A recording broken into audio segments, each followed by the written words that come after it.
మీకు సమాధానం కలుగునుగాక. అపోస్తుల కార్యములు 10వ అధ్యాయము.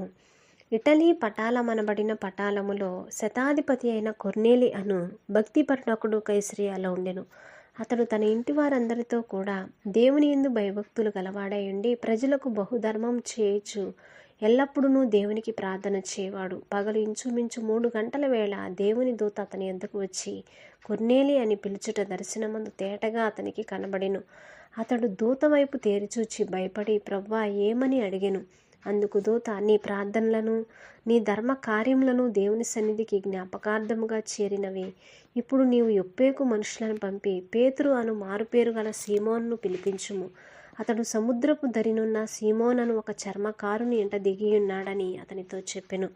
అతనితో మాట్లాడిన దూత వెళ్ళిన పిమ్మట అతడు తన ఇంటి పనివారిలో 2 తన యొద్ద ఎల్లప్పుడూ కనిపెట్టుకొని ఉండువారిలో భక్తిపరుడగు ఒక సైనికుని పిలిచి వారికి ఈ సంగతులన్నీ వివరించి వారిని ఒప్పేకు పంపెను. మరునాడు వారు ప్రయాణమైపోయి పట్టణమునకు సమీపించినప్పుడు పగలు ఇంచుమించు 12 గంటలకు పేతురు ప్రార్థన చేయుటకు మిద్ది మీదకెక్కెను. అతడు మిక్కిలి ఆకలిగొని భోజనం చేయగోరెను. ఇంటివారు సిద్ధం చేయుచుండగా అతడు పరవశుడై ఆకాశము తెరవబడుటయు 4 చెంగులు పట్టి దింపబడిన పెద్ద దుప్పటి వంటి ఒక విధమైన పాత్ర భూమి మీదికి దిగివచ్చుటయు చూచెను. అందులో భూమి యందుండు సకల విధములైన చతుష్పాద జంతువులను, ప్రాకు పురుగులను, ఆకాశ పక్షులను ఉండెను. అప్పుడు పేతురు, నీవు లేచి చంపుకొని తినుమని ఒక శబ్దం అతనికి వినబడెను.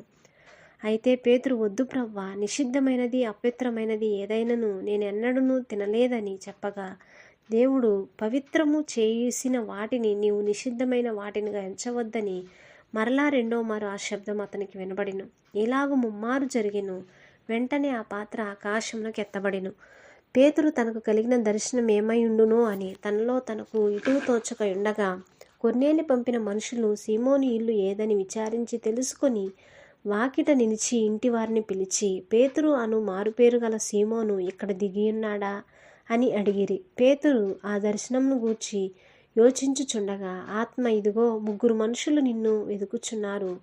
నీవు లేచి క్రిందికి దిగి సందేహింపక వారితో కూడా వెళ్ళుము.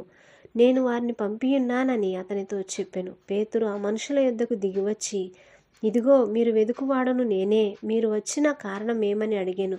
అందుకు వారు, నీతిమంతుడును దేవునికి భయపడువాడును యూదా జనులందరి వలన మంచి పేరు పొందినవాడనైన శతాధిపతియగు కొర్నేలి అను ఒక మనుషుడున్నాడు. అతడు నిన్ను తన ఇంటికి పిలువనంపించి నీవు చెప్పు మాటలు వినవలనని పరిశుద్ధ దూత వలన బోధింపబడినని చెప్పిరి. అప్పుడు అతడు వారిని లోపలికి పిలిచి ఆతిథ్యం ఇచ్చెను. మరునాడు అతడు లేచి వారితో కూడా బయలుదేరెను. యొప్పేవారైన కొందరు సహోదరులను వారితో కూడా వెళ్ళిరి. మరునాడు వారు కైసరయ్యలో ప్రవేశించిరి. అప్పుడు కొర్నేలి తన బంధువులను, ముఖ్య స్నేహితులను పిలిపించి వారి కొరకు కనిపెట్టుకుని ఉండెను.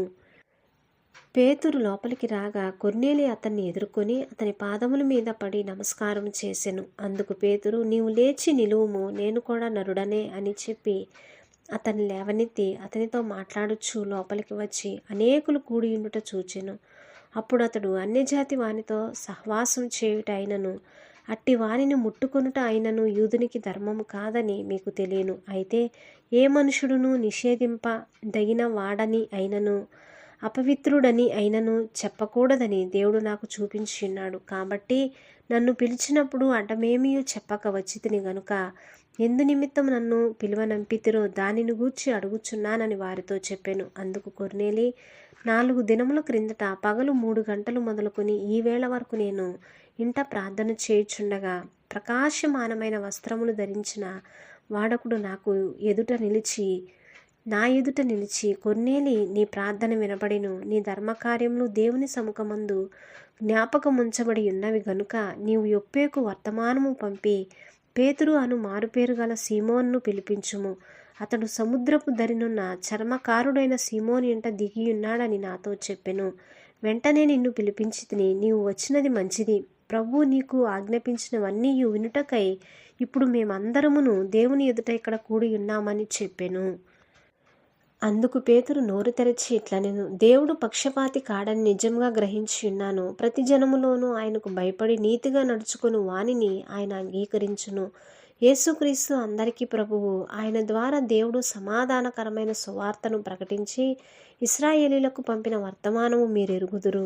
యోహాను బాప్తీసం ప్రకటించిన తరువాత గలిలియా మొదలుకుని యూదయ అన్నంతటా ప్రసిద్ధమైన సంగతి మీకు తెలియను. అదేదనగా దేవుడు నజరేయుడైన యేసును పరిశుద్ధాత్మతోనూ శక్తితోనూ అభిషేకించినను నదియే. దేవుడు ఆయనకు తోడై ఉండెను గనుక ఆయన మేలు చేయుచు అపవాది చేత పీడింపబడిన వారినందరినీ స్వస్థపరచుచు సంచరించుచుండెను.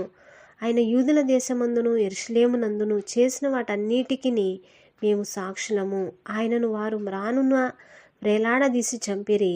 దేవుడు ఆయనను 3వ దినమున లేపి ప్రజలకందరికీ కాక దేవుని చేత ముందుగా ఏర్పరచబడిన సాక్షులకే, అనగా ఆయన మృతులలో నుండి లేచిన తరువాత ఆయనతో కూడా అన్నపానమును పుచ్చుకొనిన మాకే ఆయన ప్రత్యక్షంగా కనబడినట్లు అనుగ్రహించెను.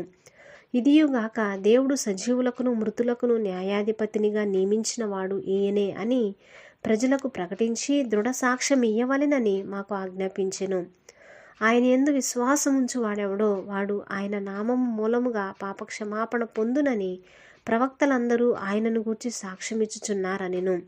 పేతురు ఈ మాటలు ఇంకా చెప్పుచుండగా అతని బోధ విన్న వారందరి మీదికి పరిశుద్ధాత్మ దిగెను. సున్నతి పొందిన వారిలో పేతురుతో కూడా వచ్చిన విశ్వాసులందరూ పరిశుద్ధాత్మ వరము అన్యజనుల మీద సహితము కుమ్మరింపబడుట చూచి భ్రాంతి నొందిరి. ఎలయనగా వారు భాషలతో మాట్లాడుచు దేవుని గణపరచుచుండగా వినిరి. అందుకు పేతురు, మనవలే పరిశుద్ధాత్మను పొంది వీరు బాప్తీసం పొందకుండా ఎవడైనా నీళ్లకు ఆటంకము చేయగలడా అని చెప్పి యేసుక్రీస్తు నామమందు వారు బాప్తీసం పొందవలనని ఆజ్ఞాపించెను. తరువాత కొన్ని దినములు తమ యొద్ద ఉండుమని వారు అతన్ని వేడుకొనిరి. ఆమేన్. దేవుడు తన పరిశుద్ధమైన వాక్యాన్ని దీవించునుగాక.